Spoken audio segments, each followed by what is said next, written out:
Un millonario permitió que un niño de la calle trajese a su madre a cenar a su restaurante, pero cuando vio quién era, no creerás lo que pasó. Antes de empezar me gustaría que me siguieses y que le des like al vídeo. Gracias por el apoyo y vamos con la historia. Era una noche fría en la ciudad. Las luces de los rascacielos se reflejaban en los charcos de la lluvia recién caída, mientras la vida nocturna bullía en las calles. Entre los coches lujosos y las personas bien vestidas, un niño descalzo caminaba entre la multitud, buscando refugio del viento helado. Su nombre era Tomás. Tenía apenas 10 años y vivía en las calles desde que su madre cayó enferma y perdió su trabajo.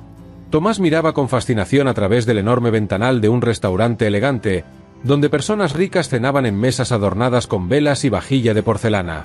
Ese restaurante pertenecía a Rodrigo Montenegro, uno de los hombres más ricos del país. Era famoso no solo por su éxito en los negocios, sino también por su frialdad y distanciamiento hacia los demás. De repente, Rodrigo salió del restaurante, acompañado por su asistente.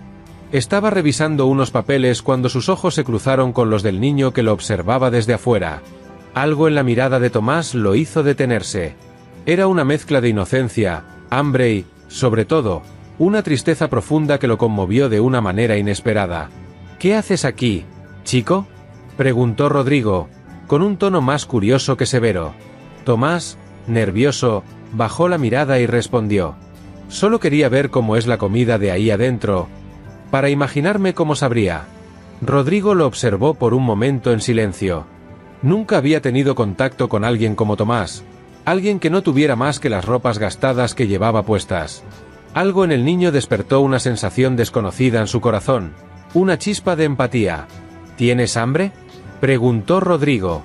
El niño asintió tímidamente. «Está bien», dijo Rodrigo. «Puedes entrar y cenar. Pero no solo tú.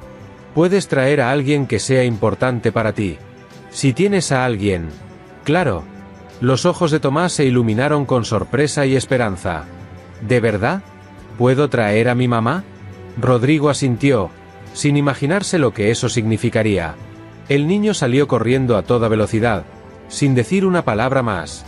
Rodrigo volvió al restaurante y continuó con su noche, pensando que tal vez había sido una locura invitar al chico. No sabía qué esperar. Sin embargo, media hora después, las puertas del restaurante se abrieron nuevamente, y Tomás entró de la mano con una mujer. Rodrigo, sentado en una mesa al fondo, los observó mientras el maitre los guiaba a una mesa especial que había preparado para ellos. Fue entonces cuando la vio. La mujer que entró junto a Tomás tenía el rostro cubierto por una bufanda vieja y gastada, pero cuando se la quitó, Rodrigo quedó completamente paralizado. Su corazón dio un vuelco. No podía creer lo que veía en sus ojos. La mujer era Ana, su amor de juventud. Hace más de 20 años, Rodrigo había estado profundamente enamorado de Ana, pero las circunstancias de la vida lo separaron. Él eligió la ambición y el éxito, mientras que Ana, la mujer que lo hizo sentir más vivo que nadie, desapareció de su vida sin dejar rastro. Nunca la olvidó, aunque enterró esos sentimientos bajo capas de trabajo y fortuna. Ana, delgada y pálida, miró a Rodrigo, y sus ojos, aunque marcados por el tiempo y el sufrimiento, lo reconocieron de inmediato. Los recuerdos de lo que alguna vez compartieron inundaron la mente de ambos. Durante unos segundos, el mundo exterior dejó de existir para ellos. «Rodrigo», susurró ella, incrédula. Él se levantó, con la garganta seca y el corazón acelerado. «Ana», logró decir, pero las palabras le faltaban. Tomás, que no entendía del todo la situación, miró a ambos con curiosidad. «Mamá, él es el dueño del restaurante», dijo, con orgullo. «Me dejó traerte aquí para que cenáramos juntos». Ana sonrió con dulzura y acarició la cabeza de su hijo. «Gracias, Tomás. Es muy amable de su parte». Rodrigo, aún atónito, se acercó a la mesa, incapaz de apartar la mirada de Ana. Parecía imposible que el destino los hubiera reunido de esa manera, después de tantos años. Ana, por su parte, estaba visiblemente cansada y enferma. Era evidente que la vida había sido dura para ella, mucho más de lo que Rodrigo jamás habría imaginado. «¿Qué te pasó?», preguntó él en voz baja, mientras se sentaba a su lado. Ana suspiró, pero no parecía guardar rencor. «La vida, Rodrigo». Las cosas no siempre salen como uno espera. Perdí mi trabajo, mi hogar, pero lo más importante que me queda es mi hijo. Rodrigo miró a Tomás, quien comía con avidez el pan que le habían servido, ajeno a la profunda historia que unía a su madre con aquel hombre rico. Durante esa cena, Rodrigo no solo fue testigo de la dura realidad de Ana, sino también de la fuerza de su carácter, de cómo, a pesar de todo, había criado a su hijo con amor y dignidad. Y en ese momento, algo dentro de él cambió. «Ana», dijo finalmente, «quiero ayudarte. No solo por lo que fuimos, sino por lo que mereces. Tú y tu hijo no tienen que seguir viviendo así. Déjame ofrecerles una vida mejor». Ana lo miró en silencio durante unos segundos. Sabía que Rodrigo había cambiado, que detrás de su fortuna seguía habiendo algo del hombre que una vez amó. Pero también era una mujer orgullosa, y no quería depender de la caridad de nadie, ni siquiera de él. «No necesito tu caridad, Rodrigo», respondió ella suavemente. «Solo quiero lo mejor para mi hijo. Si puedes ofrecerle a él un futuro mejor, eso es suficiente para mí». Rodrigo asintió, conmovido por la humildad de Ana. Decidió hacer algo más grande. Les ofreció a ambos un hogar, un lugar donde empezar de nuevo. Ana aceptó, no por ella, sino por Tomás, quien merecía una oportunidad en la vida. Esa noche, Rodrigo no solo recuperó a alguien importante de su pasado, sino que también encontró una nueva razón para usar su riqueza y poder de una manera diferente, para ayudar a los que más lo necesitaban. Y así, el millonario que una vez fue frío y distante comenzó a cambiar, impulsado por el reencuentro con el amor perdido y la inocencia de un niño que solo quería cenar con su madre. Un niño adoptado por un millonario era excluido y humillado por sus hermanos biológicos. Un día el millonario decidió revisar la cámara de seguridad y se quedó impactado al ver lo que los hermanos le habían hecho al niño. Antes de empezar me gustaría que te suscribas a mi canal y que comentases en qué parte del mundo nos estás viendo.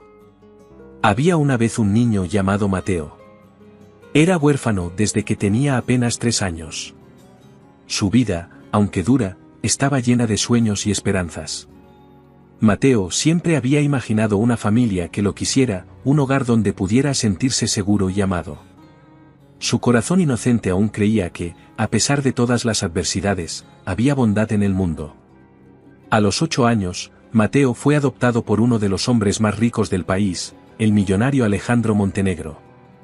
Este hombre, que había construido un imperio desde cero, vivía en una mansión que parecía sacada de un cuento de hadas. Alejandro y su esposa, Sofía, eran personas aparentemente generosas y amables.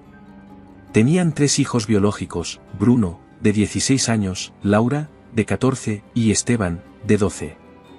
Cuando anunciaron que habían adoptado a Mateo, a simple vista parecía que la familia Montenegro estaba completa y perfecta. Al principio, Mateo pensó que había encontrado el hogar con el que siempre soñó. La mansión era gigantesca, con enormes jardines, piscinas y salas que parecían interminables. Sin embargo, muy pronto, Mateo comenzó a darse cuenta de que no todos en la familia estaban contentos con su llegada. Los hijos biológicos de Alejandro lo trataban con desprecio. Bruno, el mayor, lideraba las burlas y humillaciones. Se refería a Mateo como el recogido, el bastardo o el pobretoncito. Laura y Esteban lo seguían, aunque a veces parecían dudar de si debían ser tan crueles. Pero Bruno siempre los convencía, asegurándoles que Mateo no merecía ser parte de su familia. Mateo intentaba no darle importancia. Pensaba que quizás, con el tiempo, sus nuevos hermanos aprenderían a quererlo. Pasaba la mayor parte de sus días solo en su habitación, jugando con los pocos juguetes que le habían dado, mientras soñaba que un día las cosas cambiarían. Sin embargo, la situación solo empeoraba. Los 3 hermanos se volvieron más audaces y crueles a medida que los días pasaban. Una tarde, mientras Mateo jugaba en el jardín, Bruno lo empujó dentro de la piscina, sabiendo que no sabía nadar. El niño luchaba por salir a la superficie, tragando agua, pero ni Bruno ni sus hermanos lo ayudaron. Se quedaron en la orilla, riéndose y filmando la escena con sus teléfonos. Mateo, temblando y empapado, finalmente logró salir de la piscina. Esa noche, no pudo dormir, aterrado por lo que los hermanos podrían hacerle la próxima vez. Otro día, mientras los padres no estaban en casa, Bruno y Esteban lo encerraron en un cuarto oscuro del sótano durante horas. Mateo gritaba pidiendo ayuda, pero ellos solo reían al otro lado de la puerta. Cuando por fin lo dejaron salir, estaba tan asustado que no pudo decir una palabra. Temía que, si hablaba, las cosas empeorarían aún más. Laura, aunque no participaba activamente en estos abusos, nunca hacía nada por detener a sus hermanos. Observaba desde lejos, con una mezcla de culpa y desinterés, pero prefería no involucrarse. Los padres, Alejandro y Sofía, estaban ocupados con sus propios asuntos. Alejandro, siempre inmerso en sus negocios, no tenía tiempo para prestar atención a lo que sucedía en su propia casa. Sofía, aunque más presente, confiaba ciegamente en que sus hijos se llevarían bien y que Mateo estaba bien adaptado. Creían que todo iba viento en popa. Pero un día, algo cambió. Era una mañana lluviosa. Alejandro, mientras revisaba unos correos en su oficina privada, recordó que había instalado cámaras de seguridad en varias áreas de la casa. Decidió, casi por aburrimiento, revisar las grabaciones de los últimos días, sobre todo para asegurarse de que todo estuviera en orden en su ausencia. Comenzó a observar las imágenes, inicialmente distraído, pero luego algo llamó su atención. En una de las grabaciones del jardín, vio a Bruno empujando a Mateo dentro de la piscina. Alejandro pausó la imagen, incrédulo. Avanzó unos segundos y observó cómo su hijo mayor y los otros dos hermanos reían mientras Mateo luchaba por su vida. Sintió un nudo en el estómago. Avanzó más rápido entre las grabaciones y vio cómo, en múltiples ocasiones, sus hijos encerraban a Mateo, lo empujaban, lo insultaban y lo maltrataban de formas inimaginables. El corazón de Alejandro se rompió en 1000 pedazos. ¿Cómo era posible que todo esto hubiera sucedido sin que él se diera cuenta? ¿Cómo sus propios hijos podían ser tan crueles con un niño inocente? Se quedó helado en su silla, incapaz de procesar lo que acababa de ver. Sin perder un segundo, llamó a Sofía y le pidió que bajara a su oficina. Cuando ella llegó, le mostró las grabaciones, y la reacción de Sofía fue similar. No podía creer lo que estaba viendo. Su cara se llenó de lágrimas, y se llevó las manos a la boca, horrorizada. Ambos sabían que algo debía hacerse. No podían permitir que ese comportamiento continuara, y menos bajo su propio techo. Esa misma tarde, Alejandro y Sofía llamaron a Bruno, Laura y Esteban al salón principal.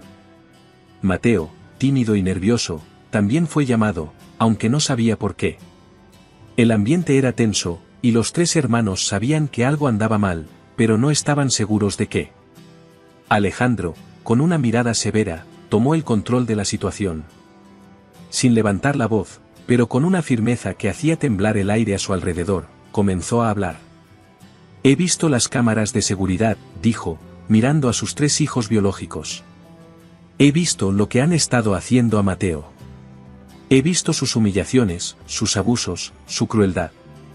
Bruno, que siempre había sido el más desafiante, intentó decir algo, pero Alejandro lo interrumpió. No quiero oír excusas. Lo que han hecho es inaceptable. Me han decepcionado profundamente. No solo como su padre, sino como ser humano. El silencio llenó la sala. Los tres hermanos miraban al suelo, incapaces de enfrentarse a la mirada de su padre. Mateo, por otro lado, estaba en una esquina, mirando con los ojos muy abiertos, sin saber qué decir o hacer. Sofía, con lágrimas en los ojos, tomó la palabra. Mateo es parte de esta familia. Lo adoptamos porque lo amamos y queremos que tenga el hogar que siempre soñó. Ustedes deberían haber sido sus protectores, sus hermanos. En lugar de eso, lo han lastimado de formas que no puedo siquiera imaginar. La tensión en la sala era palpable. Los tres hermanos sabían que habían cruzado una línea. Bruno, que siempre había sido el líder en las travesuras, comenzó a sentir el peso de sus acciones. Laura lloraba en silencio, mientras Esteban permanecía en shock.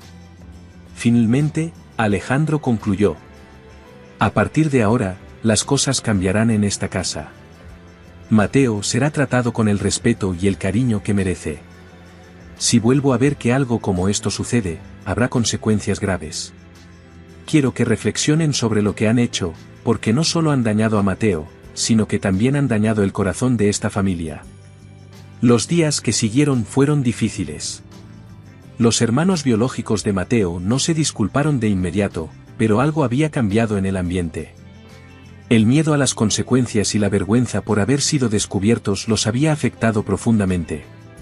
Con el tiempo, Bruno, Laura y Esteban empezaron a acercarse tímidamente a Mateo. No fue un proceso rápido ni fácil. Mateo, aunque había sido profundamente herido, aún tenía un corazón lleno de bondad. Poco a poco, comenzaron a compartir más tiempo juntos, y las bromas crueles fueron reemplazadas por pequeños gestos de amabilidad. Mateo, aunque aún reservado, empezó a sentir que, tal vez, esta familia aún podría convertirse en el hogar que siempre soñó. Alejandro y Sofía, por su parte, no dejaron de observar de cerca la relación entre sus hijos. Sabían que el camino hacia la reconciliación sería largo, pero estaban decididos a asegurarse de que Mateo nunca más fuera víctima de abusos en su propio hogar. A partir de ese día, la familia Montenegro comenzó a reconstruirse, un paso a la vez, en torno a una promesa de amor, respeto y unidad. Y así, aunque el camino fue arduo, Mateo finalmente encontró el hogar que tanto había soñado, y una familia que, pese a sus fallos, comenzó a aprender el verdadero significado del amor.